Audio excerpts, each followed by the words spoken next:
Estamos con el servicio familiar.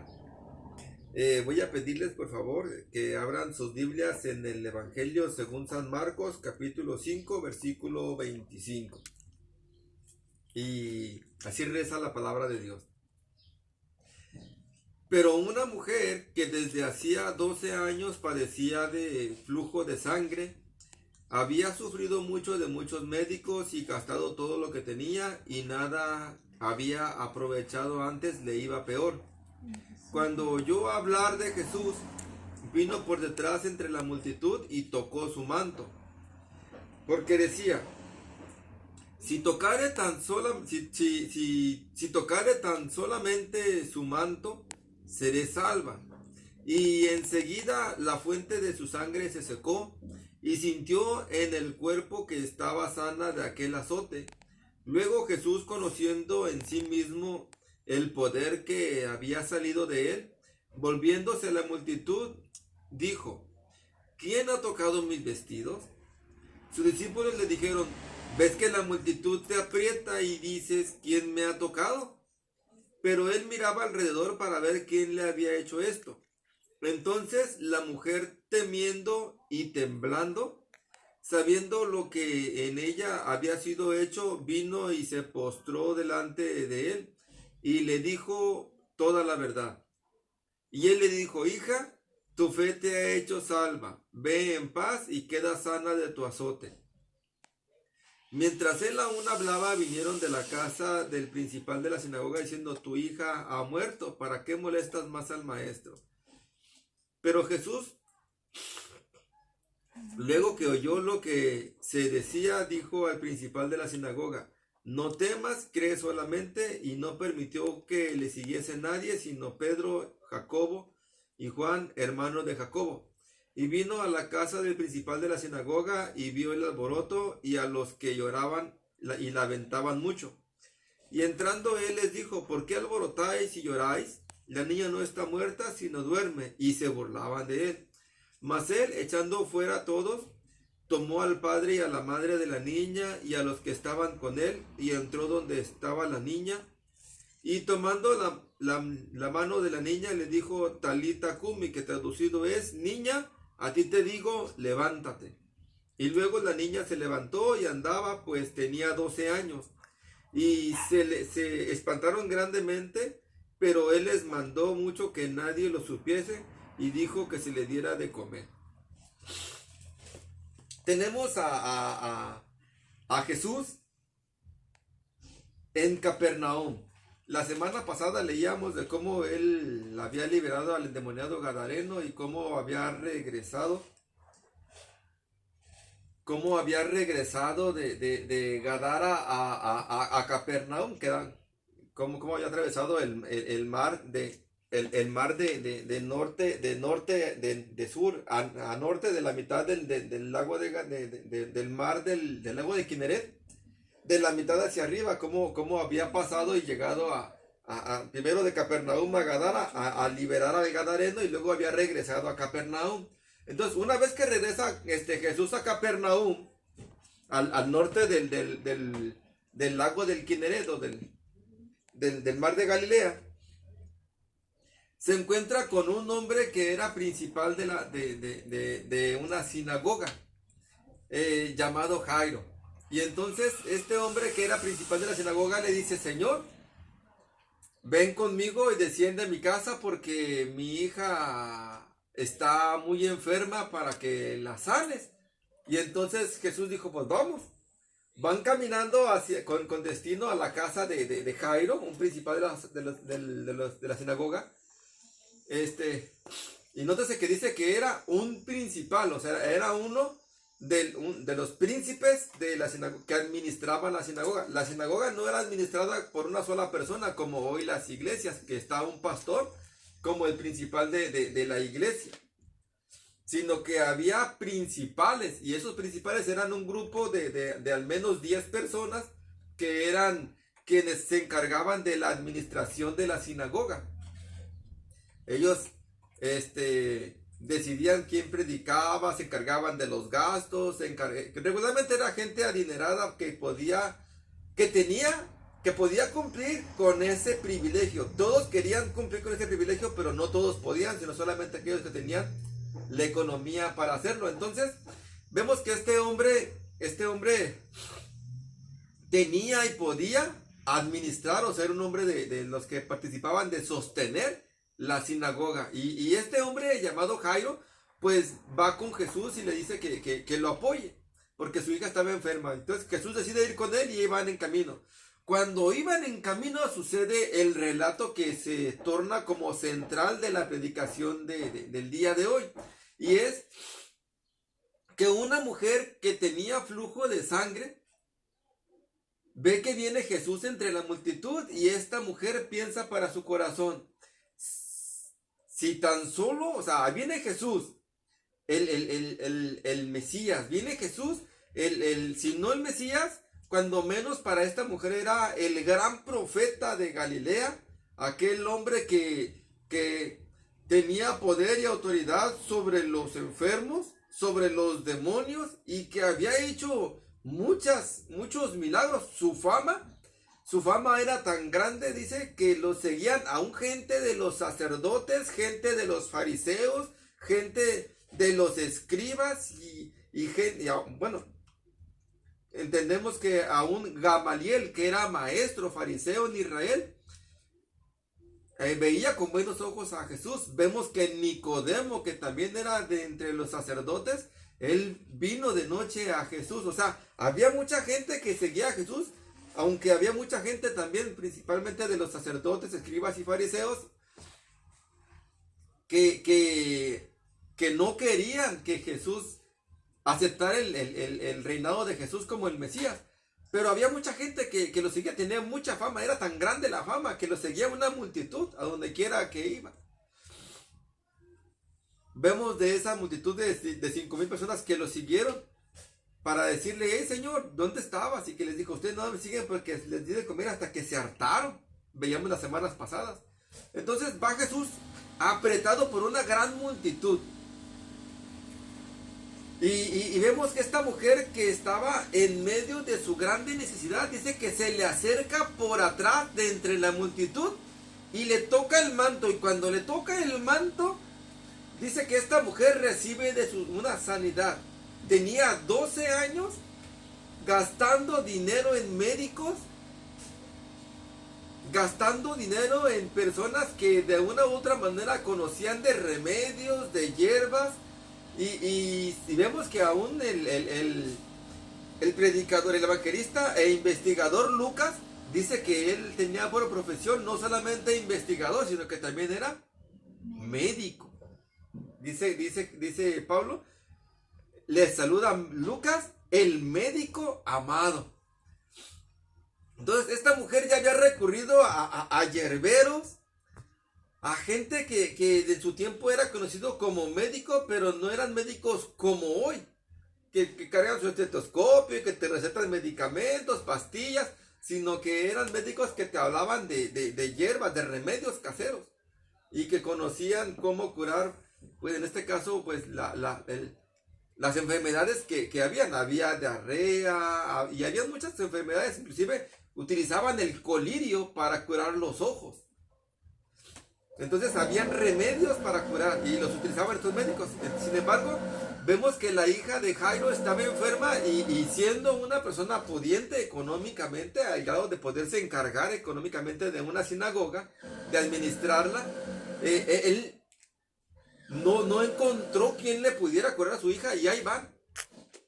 Esta mujer ya había gastado 12 años en la enfermedad de su hija. Bueno, en la enfermedad de su sangre. Y dice que no curaba, no avanzaba nada, sino que antes iba peor. Y en estos 12 años se había gastado todo lo que tenía. De alguna manera esta mujer había sido también pudiente, porque para estar 12 años gastando dinero queriéndose sanar, pues no es poca cosa. Para alguien pobre, pues no podía aguantar ni un año, ni 3 meses gastando. Pero esta mujer llevaba 12 años gastando y no tenía ninguna solución. Y ya se había quedado en la miseria. La Biblia da a entender eso. para gastar 12 años, se había quedado ya en la miseria de haber sido una mujer pudiente. Y decide tocar a Jesús por de entre la multitud. La gente le apretaba a Jesús y de entre la multitud esta mujer tuvo que haber entrado, haberse abierto paso y tocar el manto de Jesús. Tocar los flecos del manto de Jesús, la punta del vestido. Y esta mujer recibió sanidad. Entonces Jesús, sabedor de que poder había salido de él, bueno, sabedor de que alguien le había arrancado un milagro. Fíjense qué importante es esto, ¿no?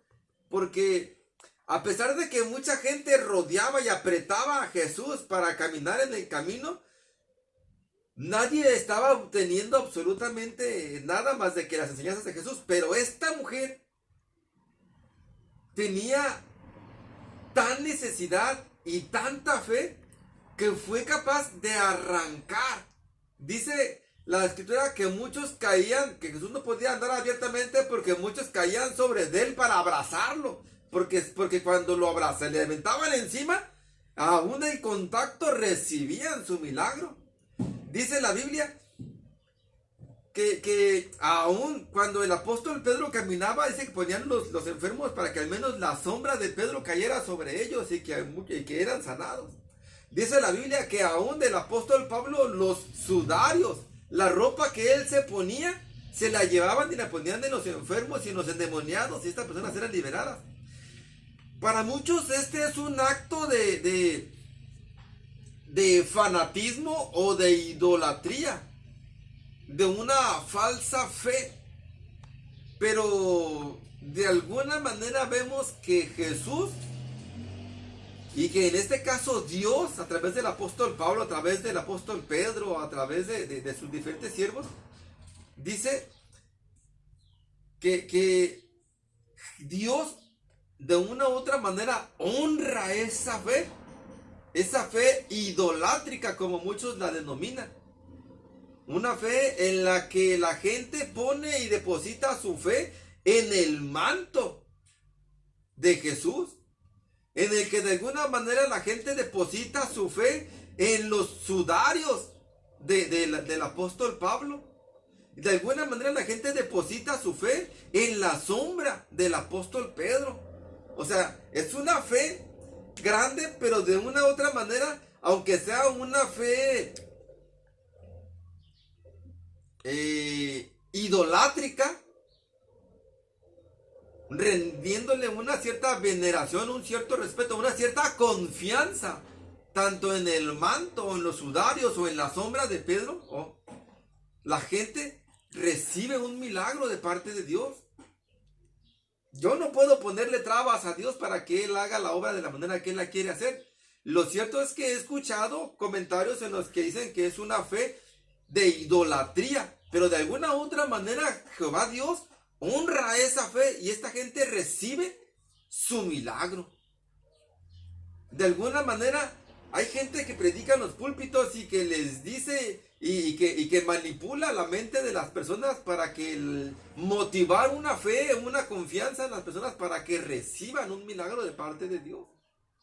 Sin embargo, pues vemos que a Dios no lo podemos encajonar en que solamente imponiendo manos, en el que solamente mediante la fe del predicador, porque vemos que aún la fe de las personas que metieron a aquel paralítico, rompieron el techo para meter al paralítico en la casa de Simón el leproso, y que Jesús le dijo, tu fe te ha salvado, o sea, levántate, toma tu lecho y vete para tu casa. Con la pura palabra de Jesús. A unos les puso lodo en los ojos, a otros les escupió, a otros les echó saliva en la lengua para que hablaran, y en otros solamente les ordenó, y a otros les dijo, vayan y muéstrense al sacerdote, y en el camino fueron limpiados de la lepra por la simple obediencia de ellos. Entonces, Dios va a obrar de la manera que Él quiera obrar, y no somos nadie para encajonarlo, para querer que los milagros se hagan de una u otra manera conforme queremos. dice la palabra que el Espíritu Santo reparte a cada uno conforme a Él le place. No es del que quiere ni del que puede, sino del que Dios tiene misericordia. De una u otra manera Dios es soberano. ¿Y qué podemos hacer? Dios es Dios. Y cuando digo que Dios es porque Dios es Dios. Somos nosotros quienes debemos de buscar a Dios y amoldarnos a como Dios obra. Y no es Dios que tenga que amoldarse al cajón o al molde que nosotros le querramos poner. Sencillamente esta mujer, su fe la hizo salva. Vemos que cuando esta mujer dice que Jesús, en el versículo 30 dice que Jesús conocía, dice, conociendo en sí mismo que poder había salido de él. O sea, de alguna manera puede pensar que esta mujer quería sacar un milagro sin que Jesús se diera cuenta. Y ahorita les voy a decir por qué. Pero vemos que esta mujer, hasta Jesús se dio cuenta, o él sabía, de alguna manera Jesús en su deidad, él sabía lo que, dice que la Biblia dice que Jesús sabía lo que había en el corazón del hombre y no necesitaba de que nadie le diera testimonio de lo que había en el hombre, porque él lo sabía. Entonces, de una u otra manera, él también era omnisapiente. Sabía todo lo que estaba pasando a su alrededor. Entonces, para él no era desconocido que esta mujer quería tomarlo. Para él no era desconocido que Zaqueo quería saber de él. No, para él no era desconocido que lo que había en las personas. Entonces, él sabía que esta mujer se le iba a acercar. Y dice que sus discípulos le dijeron: Señor, ¿ves que la multitud te aprieta? Dice, y dices, ¿quién me ha tocado? O sea, vamos entre mucha gente, así, o sea, puede haber mucha gente en las iglesias, tal vez, pero no todos se acercan con la intención de aprovechar el momento que se está viviendo. Aprovechar que Dios está presente. Dice que Él habita en medio de la alabanza de su pueblo. O sea, está la alabanza, está la predicación, está la enseñanza y no todos están ahí con el corazón correcto como para recibir un milagro de parte de Dios o como para recibir lo que Dios tiene para ellos en ese momento. Muchos están ahí, pero no están ahí. Van porque la fama, van porque tienen la necesidad de corresponder al compromiso que tienen con Dios de estar ahí. Están porque quieren cumplir con sus responsabilidades, quieren una posición, no sé qué quieran. Pero muy poquitos son los que levantan sus manos en medio de la alabanza con un corazón humillado delante de Dios y buscando que Dios les dé o se manifieste a sus vidas en esos momentos. Muchos están ahí, dice, pero su corazón puede estar lejos de Dios. Levantan sus manos para cantar la alabanza para verse o sentirse espirituales. Tal vez cantan porque tienen la obligación de cantar, ya están ahí. Pero habrá muchos o habrá muy pocos que levanten sus manos con su corazón honesto, con su corazón recto, con su corazón buscando a Dios y diciéndole: Señor, yo tengo necesidad de que tú obres en mi vida, oh Dios. Yo quiero cantar para ti, no porque sé cantar. Yo quiero cantar para ti, no porque me tocó cantar. Yo quiero cantar para ti porque te amo, Señor, porque te quiero adorar, porque quiero hallar gracia delante de ti, porque quiero que mi alabanza, Señor, vaya y conmueva tu corazón y tú puedas bendecir en mi vida, Dios. Eso haría mucha diferencia en la vida de las personas. Puedes ir tú al servicio, puedes ir tú a adorar o a cantar o a estar en la presencia de Dios, pero puedes estar por meramente compromiso y no porque realmente quieres mover la mano de Dios con tu alabanza, con tu canto, con tu dedicación, con tu corazón, que se desahogue tu corazón y se ponga en humillación delante de Dios y puedas presentarte delante de Dios diciendo: Señor, aquí está mi corona delante de ti. Sé honrado con lo poco o nada que yo soy, Señor. No tengo nada que ofrecer, pero solamente mi corazón quebrantado delante de ti, Señor. Halle gracia delante de ti. ¡Wow! Esas personas, yo estoy seguro que no se vienen igual que como llegaron a la iglesia. Esas personas ven el momento, la ocasión y aprovechan y arrebatan porque la mesa está servida.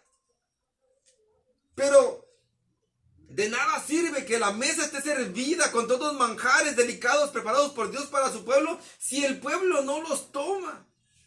Si el pueblo no los arrebata. Dice que el reino de los cielos sufre violencia y solamente los violentos, otra versión dice que solamente los valientes, los atrevidos, son los que arrebatan el reino de Dios.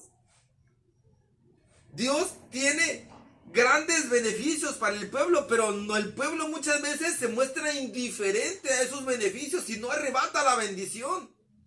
Es imperativo, es necesario que arrebatemos mediante la fe lo que Dios tiene para nosotros.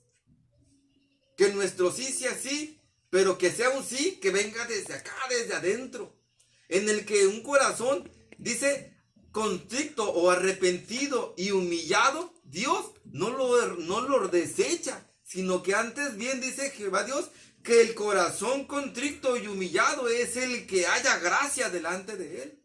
De nada sirve que tú ayunes y te prives de comer lo que tú quieras, que tu corazón, que tu panza esté vacía, pero que tu corazón esté lleno. O sea, dice que para Dios el verdadero ayuno es el espíritu quebrantado, el hacer misericordia, el tener una limpia conciencia, el hacer misericordia a la viuda, al huérfano, al desamparado, el hablar verdad, el ser misericordioso con los que te rodean. Pero ¿de qué te sirve tener la panza vacía porque te estás humillando aparentemente delante de Dios, pero tu corazón no es recto delante de Dios? Tu boca no habla verdad. Tu vida no refleja. Tu fe no se manifiesta. Tu conducta no es la adecuada. ¿De qué te sirve?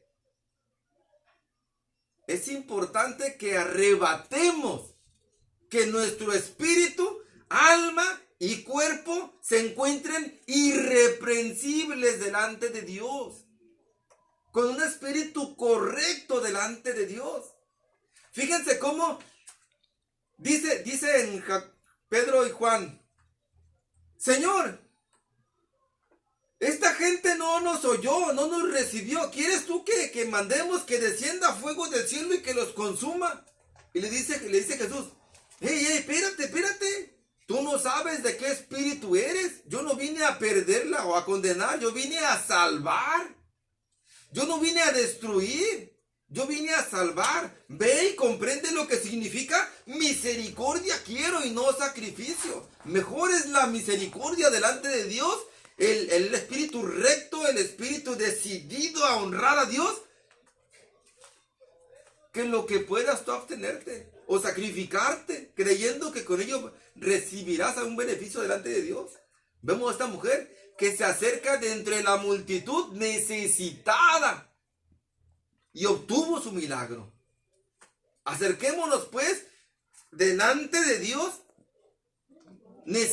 admitiendo nuestra necesidad, nuestra condición y buscando realmente mover la mano de Dios, como esta mujer. No seamos uno más de los que aprietan a Jesús porque caminan con él, sino uno que recibe su milagro.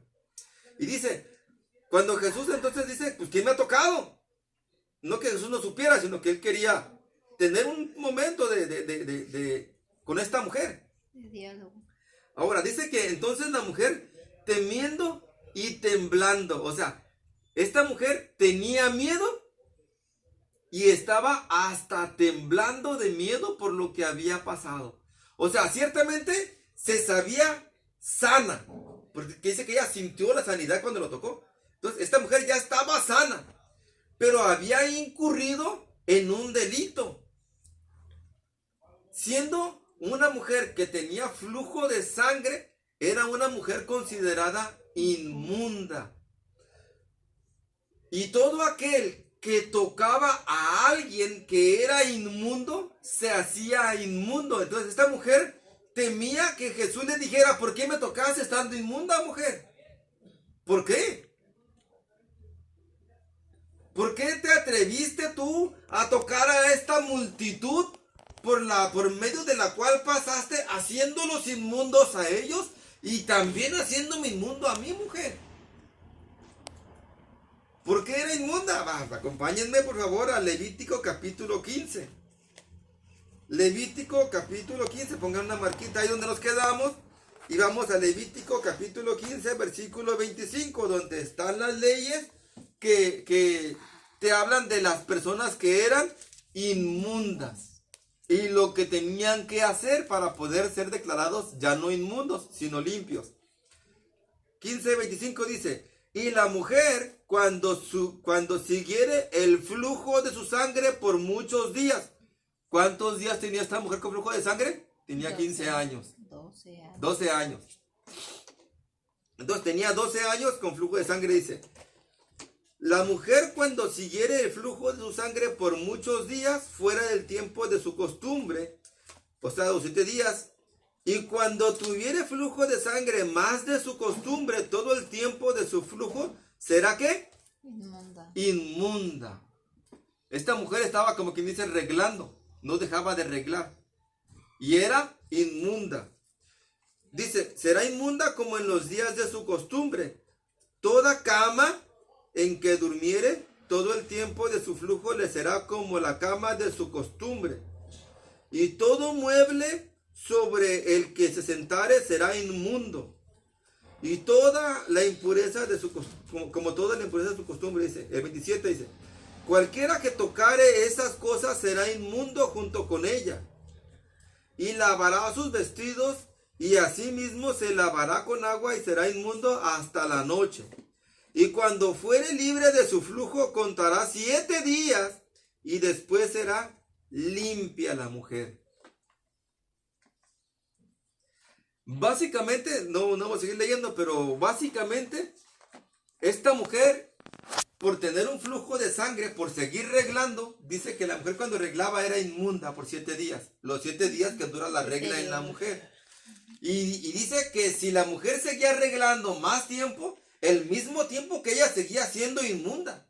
Y ella no podía tocar absolutamente nada o absolutamente a nadie, porque todo aquello que ella tocaba lo hacía inmundo.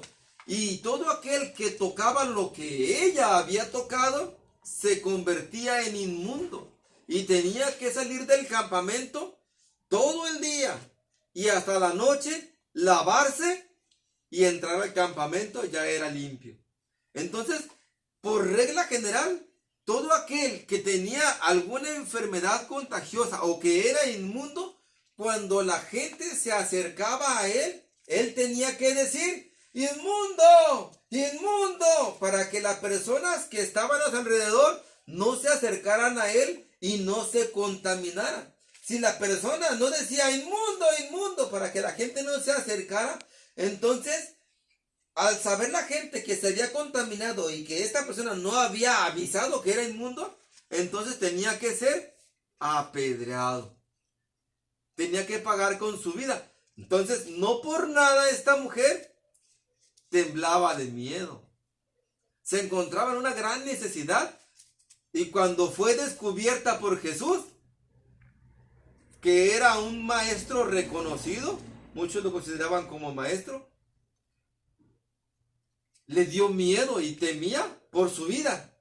Ciertamente viviendo estaba muerta porque tenía flujo de sangre, pero una vez que había acercadose a Jesús, tocado el manto de Jesús y recibido sanidad, quedó expuesta. Ella pensaba hacerlo: lo toco, soy sana, y ya la hice.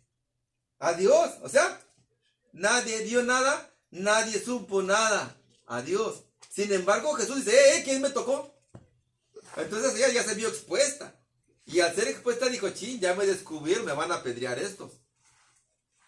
Pero no, vemos que Jesús le dice, mujer, tu fe, o sea, Jesús en vez de condenarla y de apedrearla como dictaba la ley, Jesús tuvo misericordia de ellos y le dijo, mujer, tu fe te ha sido ¿qué? Te ha hecho salva. En el 34. En el 34 dice, y le dijo, hija, tu fe te ha hecho salva, ve en paz y queda sana de tu azote.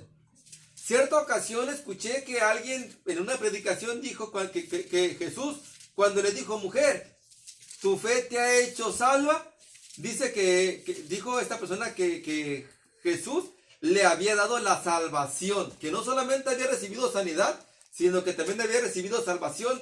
Y eso no es lo que la Biblia dice. Esta mujer, la fe de esta mujer la había hecho salva de su azote.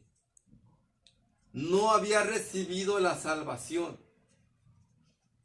Dentro de las reglas de interpretación llamadas hermenéutica, hay ciertas reglas y una de ellas dice que todo versículo o toda palabra debe de ser interpretada de acuerdo al contexto en el que está escrito, en el que tomas en cuenta lo que viene antes y lo que viene después y el tema del que se está hablando. Y del tema de que se está hablando aquí es de la sanidad de la mujer. No está hablando de una salvación, está hablando de una sanidad. Entonces, no es que haya recibido su salvación para vida eterna, sino que había recibido un milagro.